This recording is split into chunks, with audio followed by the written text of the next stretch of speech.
Good morning, 12th class. It's your IP lecture and chapter number 7 I am continuing. Chapter number 7 आपका चल रहा है, ठीक है, जिसमें मैंने आप लोगों को जावा नेटबीन्स आईडीई के बारे में एक्सप्लेन किया था। जावा की प्रॉपर्टीज भी पहले एक्सप्लेन कर चुका हूँ। नाउ हम जब नेटबीन्स आईडीई के बारे में पढ़ रहे हैं तो उसमें कुछ टॉपिक्स ऐसे हैं जो मैंने पिछले लेक्चर में जो छूट गए थे वो मैं यहाँ एक्सप्लेन कर रहा हूँ। That is to resize the JPanel, to add the borders to the JPanels, to add JText field और resizing the JText field। ये कुछ टॉपिक्स ऐसे हैं जो आपके इस लेसन से बन सकते हैं क्वेश्चंस। बेसिकली इनमें क्या होता है, जब भी हम GUI बिल्डर का यूज करते हैं, आई थिंक आप सभी फैमिलियर हैं GUI बिल्डर में, जिसमें जहां property window, palette window, project window, ठीक, ये सभी चीजें उसमें डायग्राम में आप सभी उस चीज से फैमिलियर है। एक जेफ्रेम फॉर्म होता है, उस फॉर्म के ऊपर हम कंपोनेंट्स रखते हैं। इन सारी चीजों में कुछ चीजें ऐसी है जो किसी सॉफ्टवेयर को बनाने के लिए, GUI को क्रिएट करने के लिए हमें बिल्कुल छोटी छोटी चीजें हैं जिन्हें हमें ध्यान रखना होता है, ठीक है। उन्हीं में एक है टू रीसाइज JPanel, आपकी बुक में दिया हुआ है, ठीक है। इनमें बहुत सी ऐसी चीजें हैं जो आपकी बुक्स में अवेलेबल नहीं है, वो सिस्टमेटिकली अंडरस्टैंडिंग है। आप जब उसे यूज कर सकते हैं तो आप आसानी से समझ सकते हैं। जो नॉर्मली पर्सन कंप्यूटर का यूज करना जानता है वो उन चीजों को आसानी से यूज कर सकता है, ठीक। बट इन्हें आपकी बुकिश लैंग्वेज में जो एक्सप्लेन किया हुआ है उसी को मैंने थोड़ा सा इजी वे में यहाँ लिखकर आपको एक्सप्लेन करने की कोशिश की है, ठीक है। मीन्स जो आप JPanel पढ़ रहे हैं ऐसा लगता है कि पता नहीं क्या चीज़ है, ठीक है। उस चीज़ को हम हमारे सिस्टम में क्यों यूज़ कर रहे हैं ये मैंने पिछले लेक्चर में एक्सप्लेन कर लिया था कि हम JPanel क्यों लगाते हैं, ठीक। अब उस JPanel को ऐड कैसे करते हैं, तो बुक में जो पूरा पैराग्राफ दिया उसको देखकर डाउट होता है कि इतना बड़ा प्रोसेस नहीं, सिंपल सी स्टेप्स हैं जो मैंने आपको यहाँ लिख दी हैं, उन्हीं को एक्सप्लेन करूंगा। उन्हें आसानी से समझ लें, देख लें, आपको अच्छे से क्लियर हो जाएगा कि क्या चीज है, ठीक। क्वेश्चन आपका बनता है इसमें से to resize the JPanel, write the steps to resize the JPanel। एक JPanel को अगर आप रीसाइज करना चाहते हैं तो आपको कौन से स्टेप्स फॉलो करने हैं, ठीक। उसके लिए GUI बिल्डर से आप फैमिलियर हैं, ये ध्यान रखिएगा। अगर नहीं हो तो आप GUI बिल्डर को एक बार फिर से चेक करें। बात करते हैं, लिखा हुआ है select JPanel small square resize handles reappears, short में लिख दिया है मैंने, ठीक है। आपको क्या करना है, उस JPanel को सिलेक्ट करना है। कौन से JPanel को, जिसे आपने ऐड किया और जिसको रीसाइज करना चाहते हो, ठीक है। आपने स्विंग कंट्रोल से उठाकर JPanel रख लिया फॉर्म पर। अब फॉर्म पर जो JPanel पड़ा हुआ उस JPanel को आप सिलेक्ट करो। सिलेक्ट करने पर क्या होगा, स्मॉल स्क्वायर रीसाइज हैंडल्स, छोटे स्क्वायर शेप में रीसाइज हैंडल आपके सामने ओपन हो जाएगा। ये कैसे होता है, मान लीजिए ये आपका फॉर्म है, JFrame फॉर्म। इस JFrame फॉर्म के ऊपर यहाँ JPanel पड़ा हुआ था लेकिन आपको दिखाई नहीं दे रहा है, लेकिन आपने रखा है। तो जैसे आप इसके ऊपर क्लिक करेंगे तो यहाँ पर इस तरीके से रीसाइज हैंडल बन जाएंगे। रीसाइज हैंडल मतलब जिसे आप पकड़कर खींच सके, ठीक है। Click and hold resize handle. इस रीसाइज हैंडल को क्या करेंगे, क्लिक करेंगे माउस से और होल्ड करके रखेंगे, मतलब छोड़ेंगे and drag until the dotted alignment area, और उसको खींचने लगते हैं। जब उसको खींचेंगे तो क्या होगा, डॉटेड अलाइन हमको दिखने लग जाएगी, डॉटेड लाइन हमको दिखने लग जाएगी, ठीक है। जब इस डॉटेड अलाइन को हम खींचकर ला रहे हैं तो हमें कहां लाना है, उसे लेफ्ट ऑफ द JPanel, इसमें लिखा नहीं है वो वर्ड आपको बुक में मिल जाएगा। क्या है, JPanel की राइट एज की तरफ से। JPanel की कौन सी, राइट एज। याद रखना, किसी भी कंपोनेंट को हम जब ड्रैग करते हैं तो किस तरफ खींचेंगे, राइट एज की तरफ। इसलिए उसे उठाकर कहाँ रखना होता है, हमेशा लेफ्ट में। इसीलिए जब आप JPanel को ऐड कर रहे थे तो ये कहा गया था कि JPanel को टॉप कॉर्नर पे रखना चाहिए। क्यों, क्योंकि जब हम उसे टॉप कॉर्नर पर रखेंगे तो उसे ड्रैग करेंगे तो इस तरफ खींच जाएगा। उसे किस तरफ खींचते हैं, हमेशा राइट साइड की तरफ। तो राइट साइड की तरफ खींचेंगे Then release the resize handle to resize the component. क्या हुआ, उसे हमने खींचने के बाद मान लीजिए यहाँ पे लेकर आया तो छोड़ दिया, जैसे ही छोड़ेंगे तो वो रिसाइज हो जाएगा। ठीक, that was the step to resize the J panel. Next देखते हैं।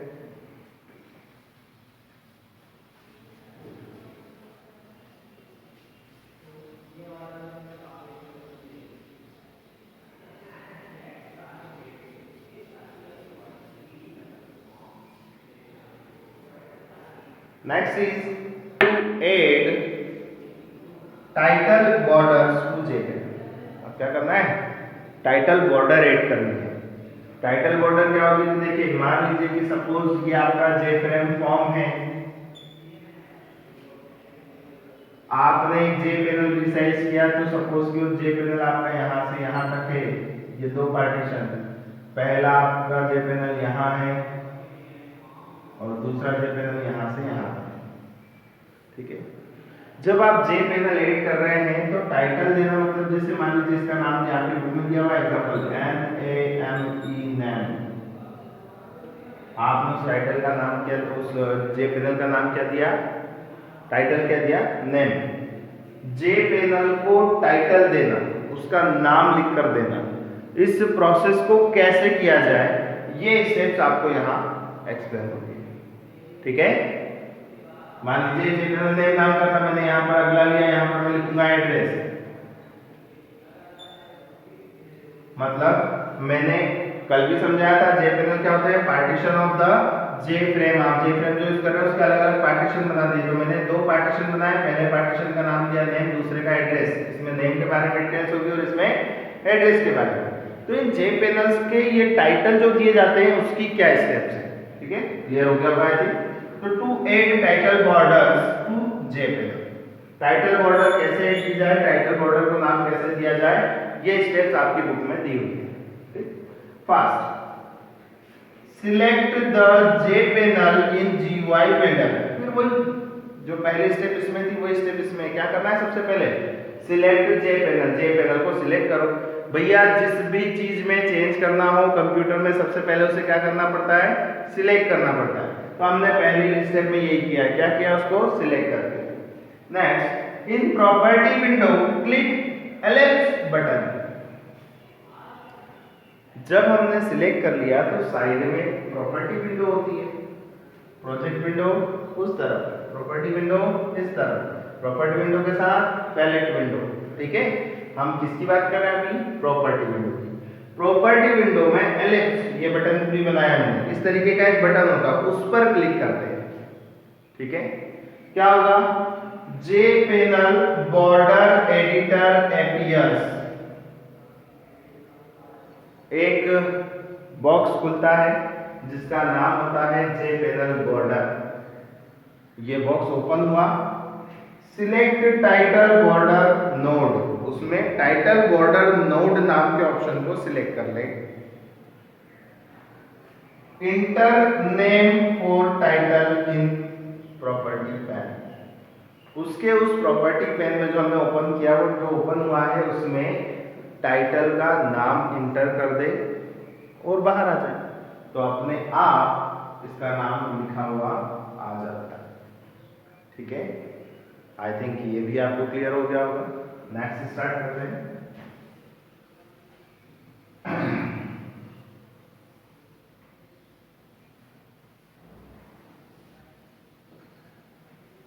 नेक्स्ट आपका जो कन्वर्ट हुआ that is to add a J text field to the form. क्या करना है, एक जे टेक्स्ट फील्ड को आपको ऐड करना। बुक में थोड़ा सा कॉम्प्लिकेटेड है क्योंकि उन्होंने ये बोल दिया कि इसके पास में रखते हैं, इसके पास में रखते हैं, इस पूरी चीज को भूलकर सिर्फ इतना समझ लीजिए कि हमको जे फ्रेम फॉर्म पर एक जे टेक्स्ट फील्ड जोड़ना है। ठीक, जे टेक्स्ट फील्ड जोड़ने की पहली स्टेप में पहली स्टेप है select text field component from swing control in palette window. Book में इन पैलेट विंडो पहले लिखा हुआ है, आप लोग समझ लें। पैलेट विंडो में से, पैलेट विंडो किधर होगी, इस तरह, पैलेट विंडो में से स्विंग कंट्रोल नाम का जो ऑप्शन है, कैटेगरी होती है, उसमें से टेक्स्ट फील्ड नाम के कंट्रोल को, कंपोनेंट को हम सिलेक्ट कर लेते हैं, माउस से क्लिक कर लिया। ठीक, move the cursor immediately to the J label we just added. आप बुक में इसको बहुत कुछ घुमा के दिया कि जो हमने पहले जे लेबल जोड़ा था उसमें, उसके पास में, उसके साइड में, जो भी, हमको सिर्फ इतना ध्यान रखना है कि जब भी हम कोई फॉर्म बनाते हैं तो टेक्स्ट फील्ड कब जोड़ते हैं, जब पहले उसका क्या नाम क्या देते हैं, लेबल। तो हमें ये बताना होगा कि हम क्या दे चुके हैं पहले, लेबल। तो इसलिए मैंने यहाँ लिखा है we just added, label we just added, मतलब हमने जो लेबल ऐड किया है, ठीक है, उसके पास में ले जाना है। तो हमारी दूसरी स्टेप क्या होती है, पहली तो ये थी कि स्विंग कंट्रोल कैटेगरी में से हमने टेक्स्ट फील्ड नाम के कंपोनेंट को सिलेक्ट कर लिया और उसको माउस को मूव किया इमीडिएटली टू द लेबल, जो हमने लेबल ऐड किया उसके इमीडिएट पास में लाकर उसको ऐड कर देते हैं। ठीक है, छोड़ देते हैं। अब छोड़ा नहीं, फिर से समझना, लेकर आए माउस को और लेबल के जस्ट पास में लेकर आए। ठीक, फिर थर्ड स्टेप बोलती है click to position the J text field after appearing horizontal guideline और लाइन। आपने प्रॉपर्टी विंडो से क्लिक किया और उसे उठाकर जैसे ही लेकर आप लेबल के पास में लाए, किसके पास में लाए, लेबल जो आपने अभी ऐड किया था उसके पास में लेकर आए और यहां पर क्लिक टू पोजीशन, मतलब उस जगह पर क्लिक करना है जब यहां वो जो रीसाइज हैंडल वाली लाइन आती है ना, वैसे ही डॉट डॉट वाली लाइन जैसे अपीयर हो, जैसे मान लो यहाँ लेबल है तो यहाँ लाइन बनी हुई आ जाएगी। तो जब तक ये लाइन बनी हुई नहीं आती तब तक आपको उसे रिलीज नहीं करना है। जैसे ये लाइन अपीयर हो जाती है, कौन सी लाइन है ये, यहाँ नाम लिखा हुआ है, appearing horizontal guideline for a line. Alignment के लिए हॉरिजॉन्टल लाइन जैसे ही दिखना शुरू होती है आप उसे यहाँ पर छोड़ दें। इस तरीके से आपका जे टेक्स्ट फील्ड आपकी प्रॉपर पोजीशन पर आकर लग जाता है। ठीक है, next is to resize the J text field. फिर वही जैसे जे पैनल को रीसाइज किया था, अब किसे रीसाइज करना है, जे टेक्स्ट फील्ड को रीसाइज करना है।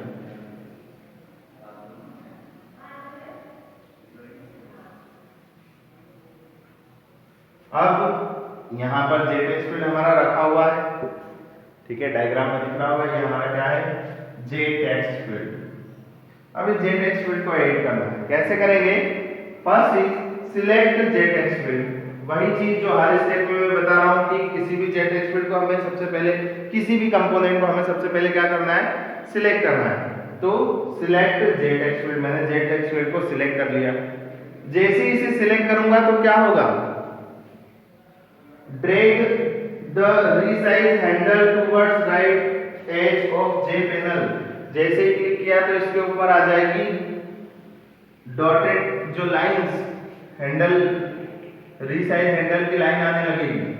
ठीक है, और उस रीसाइज हैंडल की लाइन को मैंने माउस से ड्रैग करके उसको खींचना स्टार्ट कर दिया। किस तरफ, dragging to right of the J panel. उसको ड्रैग किस तरफ करूंगा, जे पैनल की राइट की तरफ। तो जैसे उसको जे पैनल के राइट साइड की तरफ, ये लिखा हुआ है drag the resize handle towards right edge of J panel, J panel की राइट एज की तरफ मैं उसे ड्रैग करूंगा। When vertical alignment guidelines appear,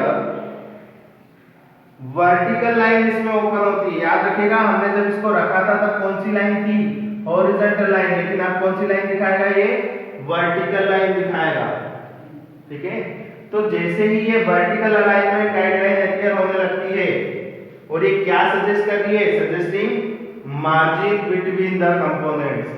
जितने भी कंपोनेंट रखे हुए हैं उनके बीच में मार्जिन शो कर रही है, उनके बीच में स्पेस बता रही है कि कहाँ कितनी जगह है, आप कितनी स्पेस छोड़कर इसे रख सकते हैं। मान लीजिए कि यहाँ पर पहले से एक टेक्स्ट बॉक्स रखा हुआ होगा तो फिर वो यहाँ से यहाँ तक आपको स्पेस नहीं देगा, मार्जिन लाइन को हटा देगा। मार्जिन लाइन या तो पहले बताएगा या बाद में। इस तरीके से आपको मार्जिन का सजेशन देती हुई कुछ डॉटेड लाइंस शो हो जाती है। ठीक, उनकी हेल्प से हम उसे रिसाइज करते हैं जे टेक्स्ट फील्ड को, और उसे रिलीज कर देते हैं, रिलीज माउस बटन। आपने उस माउस बटन को क्या किया, वहां लाकर रिलीज कर दिया, मींस आपका जो भी जे टेक्स्ट फील्ड था वो क्या हो गया, वहां तक आकर रिसाइज हो गया। ठीक, that was the step for resizing a J text field. ठीक, इनको आप नोट कर लें, अच्छे से पढ़ लें। ठीक, थैंक यू क्लास।